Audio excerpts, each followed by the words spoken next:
Welcome to SaaS Backwards, a podcast that helps SaaS CEOs and go-to-market leaders accelerate growth and enhance profitability.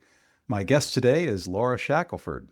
She's currently the Senior Vice President of Growth Marketing, MarTech, and CRM at iCapital and the founder of Fideri AI. She specializes in architecting AI-powered revenue systems across the entire customer lifecycle, from demand gen through customer success and referrals. She's also a sought-after keynote speaker and LinkedIn top voice on AI. Lara, welcome to the podcast. Thank you. I'm so glad we finally made it happen, Jason. That's right. Lara and I go way back to, I think, third grade. So before we get into the questions on AI, tell me a little bit about your postgraduate work with AI strategy from Oxford. I thought that was pretty interesting. Oh, it was so fun. It was a time of my life. And I'd been wanting to go back and do something more in education for a long time and just didn't know what to do or when, what was the right thing for me. And then I saw this program and I thought I could think of nothing else. And I learned a lot. There were two modules were business strategy, the first one and the last, and then two modules were technical. And I'd spent a lot of my career marketing and selling data analytics and AI technologies, but it's different when you have to write a mini thesis on them, right? And prove that you understand them. And by the way, we were allowed to use AI tools, but you could use them to edit. The original thinking had to be yours, right? And so it was great coursework. I learned how to just get the whole methodology in place for driving an AI strategy across an organization, from starting with an AI readiness assessment, use case prioritization, really looking at the strategic impact and, making your bets so you're not doing everything at once and realizing no ROI. But what I got out of it most was the relationships. I was one of 3 people from the US in my class out of about 71 people. I just did a video the other day for my friend who was doing a consulting session with the University of Guam. She lives in Guam. So I joined her for part of it by video, and it's just having this network of people all around the world who care about AI, and we can share, what we're seeing in Singapore and Guam and Dubai and all of it, right? It's so powerful to get other perspectives. Yeah, that's interesting. Did you actually have to go to Oxford, or was this all online? I did. We went there. And That's in fact, awesome. They added module 6 to our program. And so a bunch of us are going back in April to do another, just kind of bolt on to it. But now I'm figuring out what should I do next. Oxford just introduced a master's in AI, because ours was, it was postgraduate. So it was like 4,000 words less on your thesis. It was still a bear to write it. But, I don't know. I don't know where I'm going to go or when, but I just want to keep going. It was just so liberating to be in a classroom again. Oh, yeah, I bet. That's interesting. All right, so companies are spending like millions on AI right now, but why aren't they seeing results, in your opinion? One, I think they're seeing more results than people realize. You have the negativity out there. The MIT report that came out, was it a month ago, that their methodology was pretty much immediately disproven. And Wharton came out with a report just October 31st, I think it was published, that countered that completely and showed that people are getting return for their AI investments. And then there are a lot of stupid things happening too, right? And I think the problem is many organizations, many organizations are not figuring out how to prioritize it in the right way. So you have CIOs or CISOs, and you have HR, and you have marketing, and you have data, right? Usually a chief data officer, depending on the size of the organization. And I've seen AI sit and report to every one of those groups, but never seen it really, I shouldn't say never. I think the organizations that are big enough to do it, that are winning with it, they appoint a chief AI officer, and that person reports to the CEO. Because without it, you end up with just power struggles and politics, or you're driving really great technical ideas, but there's no change management component to it, right? Hey, we rolled out Copilot, or for the lucky people, we got ChatGPT Enterprise, but we didn't train anyone on it, right? And so that's the other part. Are you seeing any of those titles emerge? Chief AI Officer? Yeah, some of them. Very rare, but some. I would say, I don't know. I wish I could give a number, X% of companies. In fact, it wouldn't take long to probably do a quick study and try to get a sense of what % of what size organizations have chief AI officers. But I think that's a huge part of it. And then I think the other part is that lack of change. It's our professors, and you don't need a professor for this. Our professors, though, would always say it used to be every $1 you spend in technology, you should spend $3 on change management. And Mm. they were stressing now it needs to be $7 when it's AI because there's just so much change required. And Interesting. people are doing the technical side of it and, letting people fend for themselves in many cases. And that's part of where I think failure is happening. So that's kind of an interesting side discussion. I'm wondering how much organizational development skills would be required in somebody that's going to be a chief AI officer, right? Like, so not only do you have to have technical skills, but you also have to have OD skills. Exactly. Yeah, Yeah. it's so important. And you have to have that credibility, be able to establish it across the organization so that you can drive change into all of those orgs with, Mhm. support and partnership. Interesting. All right. Well, let's talk about agent sprawl because that seems to be like a new problem that's emerging. So everybody's building agents. What do you see as going wrong with that? I think that where I see the future, let's take the positive side of it first. And I don't take credit for this phrase. My good friend from way back at Oracle, he's at PwC now, but anyway, he wrote a paper and he was recently with MIT and it was a really good paper. And they talked about the fact that, what we're going to have in the future, and I completely agree with this, is, people keep saying, oh, you have to have a human in the loop. And yeah, there are things where there should always be a human in the loop. There are lots of things where you don't have to have a human in the loop. What you need is a human at the helm, someone who truly they take responsibility if it goes wrong. I've seen situations like that where someone I know couldn't get a technology approved in their organization until they said, here's how I'll use it. And if it doesn't work out, you can fire me. And they put an email and it got put through, but people want to know that they can hold someone accountable. And Hmm. so, I mean, I think the positive view in the world is I think you're going to have agents managing agents. You have your, agent that's automating, someone changes jobs, right? And you get a signal in your CRM that says they changed jobs and that triggers an automation out of HubSpot that emails them and says, hey, we loved working with you here. Hope to continue the relationship there. And you've got all these agents that are connecting it, and then that triggers a note to the SDR or the sales leader who's reaching out and hopefully doing coordinated outreach, right? But there are just so many points in that continuum where I think the agents have to talk to each other, and if they don't, it falls down. The agent sprawl is that you have all these great pockets of opportunity, and you automate this part with this technology and that part with that technology, and you don't have this kind of unified view. They're not all working together. On the one hand, you can connect now with APIs so easily and try things easily, but you also don't always integrate things correctly. So you bring in a new technology, and what's supposed to automate suddenly breaks the signals, and your systems aren't talking to each other. And that to me that's the agent sprawl that I'm hearing about.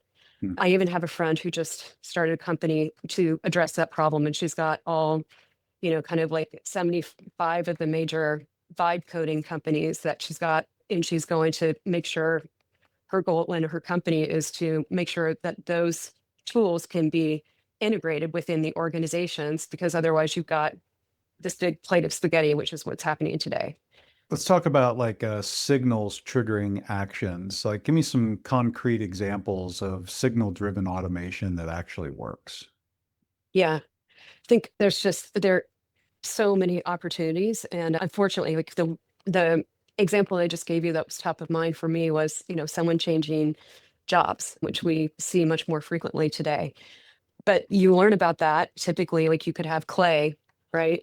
Clay, you set up Clay to look for Mhm. to get a signal when that happens. You then, like was using the example earlier, have an automation that when that happens, you reach out to that individual. And that reach out is personalized based on what your relationship had been and what it might be with them and their new role and their new org. And then it triggers the seller.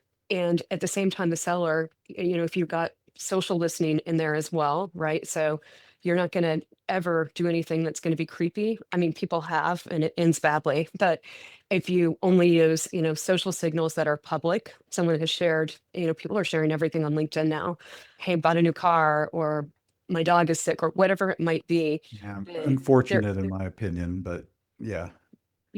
I don't love all the personal oversharing, although I did do a whole Christmas series on LinkedIn. I think I was kind of regretting it, but I'm going to follow it through because I love Christmas. But yeah, I think, if they then get data about that individual, but it's public, right? It's not creepy. It's not going and trying to find friends of friends on their Facebook or something.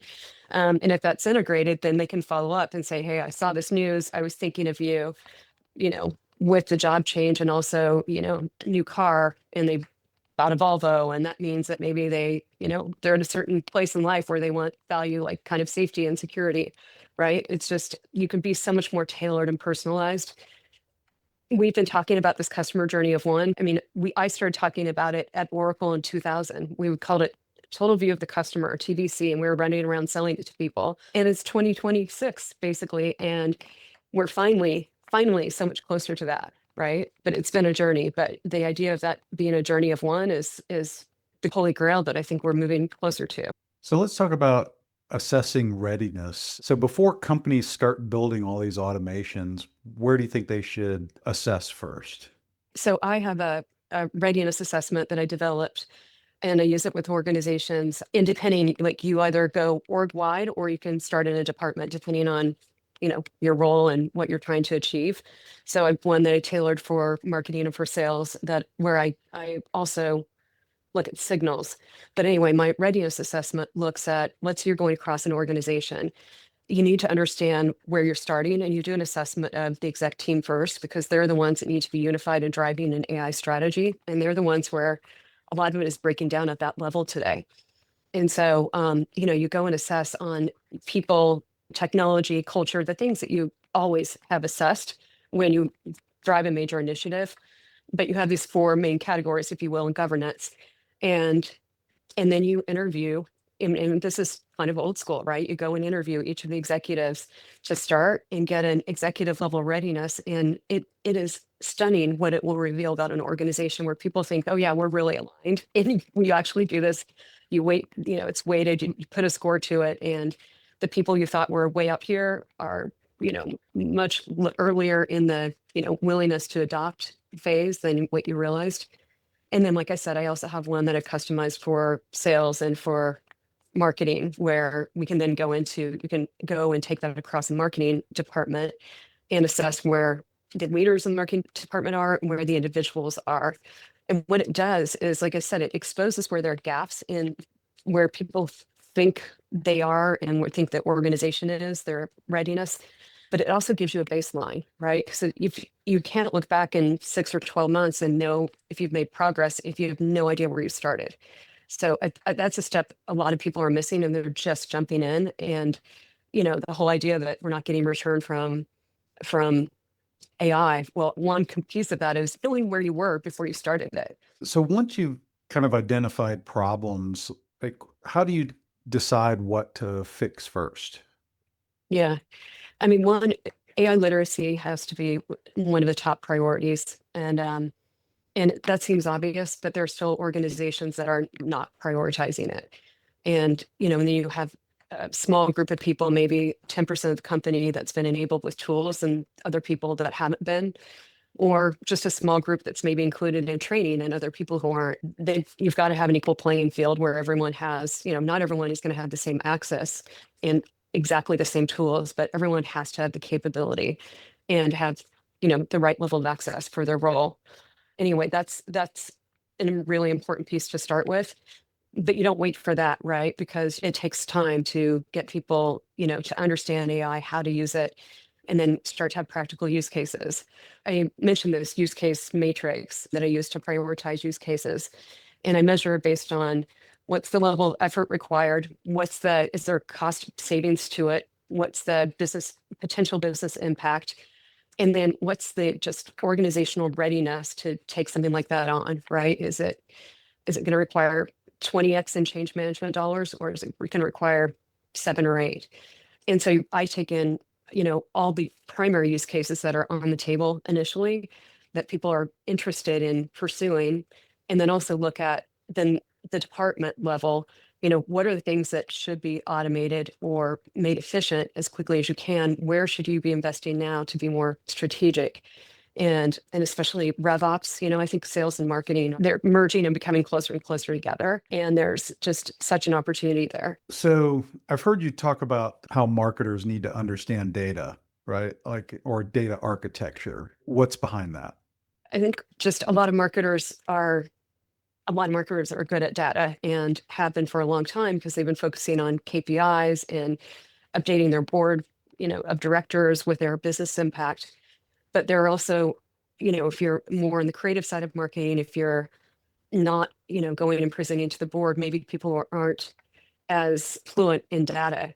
And if you want to drive AI initiatives, and we should all want to and now and be expected to, or just even if you're managing, revenue systems, if you're RevOps, of course, they will know data more than most people, but you need to be fluent in understanding data and how it should be structured and why you need to have a semantic layer, because HubSpot has a different definition of an activity than Salesforce does, than maybe we're getting out of Clay and other systems, right? And you need something that normalizes it. But if you don't understand data, how it's structured, how it works, you don't know how to challenge kind of the systems that you're putting together, and you definitely don't know the art of the possible, because you have to understand it. And I think every organization is part of their AI readiness, and that literacy I talked about should also provide the entire organization with training on data and LLMs and machine learning, all of it, because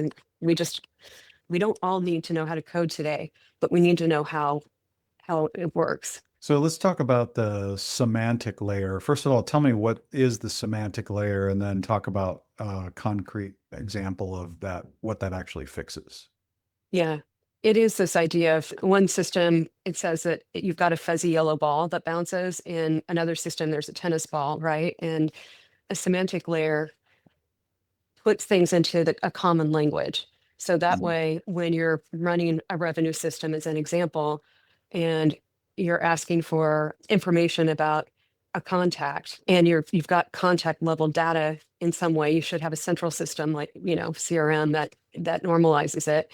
But you still want to know that you've got one definition of a customer even. There's so many businesses where they're complex and a customer can mean 18 different things, right? And customer support could think of the definition of a customer very differently or refer to them differently as a client versus a customer. The semantic layer normalizes it so that when you have data and signals running across the organization, you basically just speaking in a common language. And when I say speaking, I mean your systems are, right? We are as a company, but the systems are as well. And I think you use a 6 Sense example of that too, right? Like put it in sales speak. The example you gave was like, a company showing intent, like 4 different systems, 4 different definitions, 4 different scores. I think Yes, that's that is you know, a brilliant example that I shared before. yeah. I mean, it brings it home for the sales and marketing folks Marketers. like me, right? Yeah. No, it's exactly right. We're getting so much great information from so many different places now, right? AI is being kind of shoved into all the products that we've been using for a long time, right? And in some cases, that's troublesome, because if it's not built for AI, it doesn't do what they say it does or what they Yeah. want it to. Um, but yeah, so we have all these different places where we're getting signals, and how do you normalize that? And again, the whole agent sprawl, how do you make sure that they all talk to each other? Yeah. So let's talk about like what marketers should be building. I think you're telling marketers that they need to code. Explain that. That kind of um, scary to marketers. well, I think they should. We should all know how to vibe code, because it's the easiest thing in the world. And I'll give you the most basic example. I've built other things that are much more sophisticated than this. But the first thing I did with a vibe coding tool was I wanted to create a survey about women in AI for this keynote I'm doing for Xerox and their women's group. Anyway, I went to 4 of the vibe coding tools that I'd heard good things about. And one of them actually is my classmate, and she's got this incredible tool she built. But anyway, it was fun to try the 4 of them, in parallel and see what they did.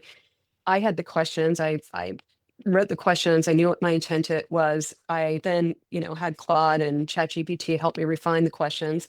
But then I went and I just dropped it into each of those tools and said, here's the survey I want to create. And I want these people to take it and I want it to feel like this, and done. And yes, I had to go back and forth with each of them. And then I had to connect, HubSpot after, but it was one of the fastest efforts in building a survey, and they have survey building tools, of course, that have come out the last few years, but this was 20 times faster and easier. Mhm. And that's just one example, but we all need to know, because if I didn't know, my peers over there doing it and I'm getting left behind. And we can just be so much faster. But again, that gets to this plate of spaghetti. Our organizations need to manage it. I know you mentioned some of those tools like Lovable, Replit, Bolt, Mm. Chat, and Build.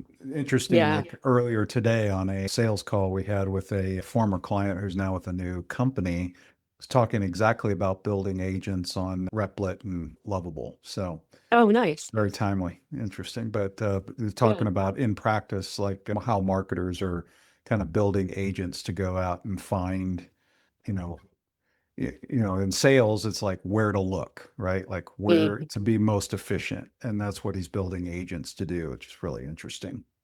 Let's talk about the human context layer. So you talk about signals being human, not just behavioral. But what does that mean? And I'm so careful with this one. And unfortunately, I mentioned this earlier. For so long, we got data that was, we got someone's web behavior. We got intent data. We had their behavior on our website and a different place where we would get sentiment, right?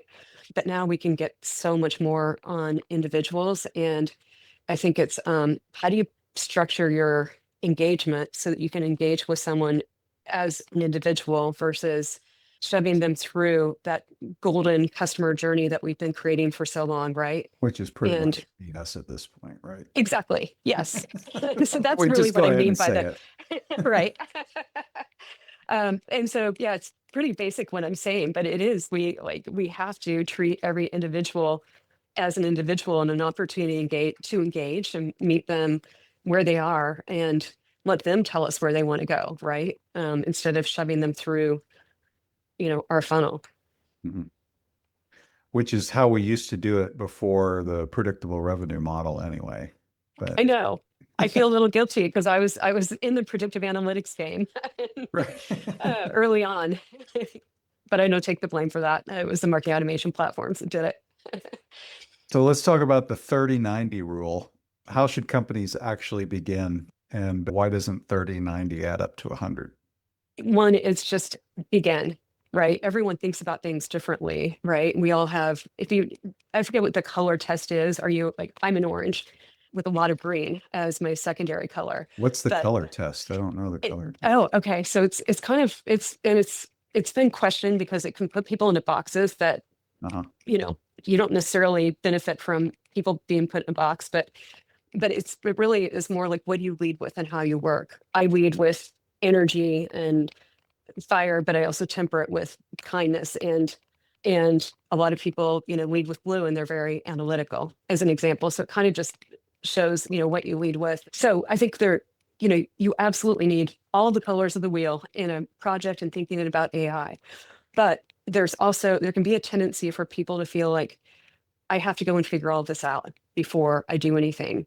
And you get paralyzed. And I've seen it multiple times. And you just have to start and, start your couple of POCs, start moving. And the thing is, as individuals or as organizations, we learn, and doing something wrong in AI, unless it's, something very like deep system stuff that you're not going to do in just a quick POC, but, just try it and get started and do something where, you have a strong belief you can prove value, because then that gives confidence to the organization.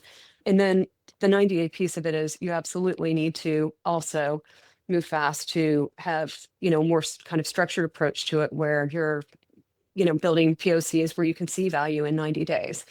But it may not be, that 30-day, hey, I did a few things that made my day more efficient and gave me greater ability to make greater impact.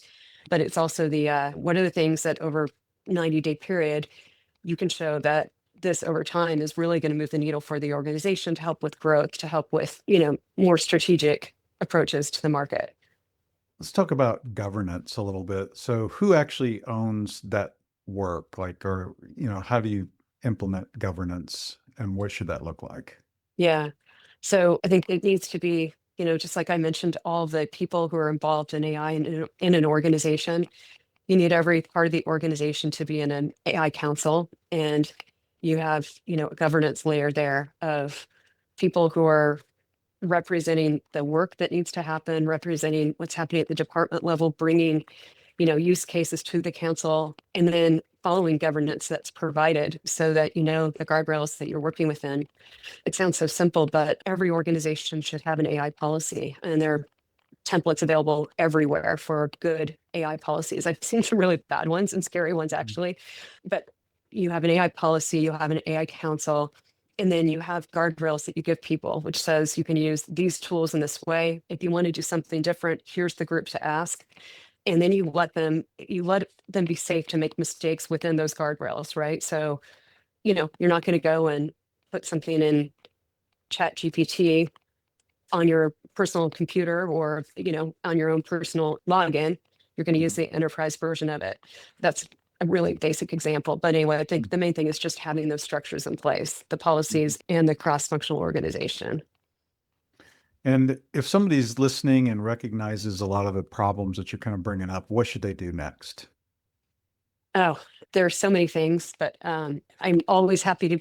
I mean, we only scale so far, right? But I'm happy to be a sounding board to people because I think we all know this is an incredible opportunity, and I want to see people thrive through this. And I just think the world can be the oyster for people who want to dig in and really use this to accelerate their careers. And I would also highly encourage them. I swear, I'm not a channel for Smarter X and Paul Reitzer, Roetzer, but he's the one podcast I listen to every week. He's got incredible training materials, and he talks about AI that in the most accessible way that someone who's never had a conversation about AI could pick up his podcast and understand 70% of it, right? You've listened to it a few weeks and you're knee deep in it. So I would highly encourage people to engage with Paul and his content. Will do. And one last question. So, what would you say, like, about the development of AI and, like, hearing some pretty scary directions in the news, like we're all going to lose our jobs, so they're going to come back to kill us. Have we been watching too many movies, or where do you think this is all headed? Oh, I'd love to hear what you think of it too. But for me, I, Well, I'm a, honestly, like I find it a little hard to, it sounds to me almost inevitable that we're all screwed. But like, I mean, maybe I I, watched too much doom scrolling. I think there's some massive truth to that or potential for truth, right? And then at the same time, I see how many organizations are enthused and how slow many of them are moving. And I think, when the internet happened, I was at Oracle. We launched internet applications in, I think it was around 99. Anyway, it was Oracle internet applications that are obviously their cloud applications today. And it was going to change everything, right? And you know how many years it took to change everything? And yes, it took 20. I mean, Oracle is thriving now, but like it took a long time. And so and I'm certainly a lot of it is their data strategy. I'm not saying that their cloud changed everything completely, but I think Andrej Karpathy, he was an AI leader at Tesla. He's very well informed in this space and respected. He did this 2-hour podcast and he just said, "Hey, look, I've analyzed it every way." And he said, "I don't see how this happens and plays out any differently than how, the smartphone changed the world and the internet changed the world." And he said, "Every time we thought this thing was going to be revolutionary, when you look at it, it impacted the GDPR by 2.5% every year." And he said, "I will be shocked if it's any different than that." So, Well, there's that's the doom encouraging. scrolling your end, and then there's that. And I'm going to do everything I can to help people and to learn. And I'm going to hope that, the good in humanity wins out, which it can be hard to think that's the case, but I'm going to pray and hope for that. So that sounds good. So now, if people want to get a hold of you, what's the best way to do that? Yeah, LinkedIn is the best way. I swear it's so hard to keep up with just other means of communication, I find. So on LinkedIn a lot, and I have a YouTube page. I'm not, I don't do a lot of communication on there, but I've got a YouTube page. You can find me there too. And yeah, love to connect and hear other success stories or questions that people have. Well, that's great. Thanks for being on the podcast. Jason, it was so fun to do a podcast with my elementary school buddy. Absolutely. So Did thank you ever you. think that when we were sitting in debate class in high school that we Oh my would ever be gosh. talking on the internet in No, different parts of Mrs. the East would country? be so happy, or Miss That's East. right. Yeah, we'll have to Yeah, send this to her. exactly. Thank you very much. And Thank if you you. haven't subscribed to the podcast, you can do that wherever podcasts are offered.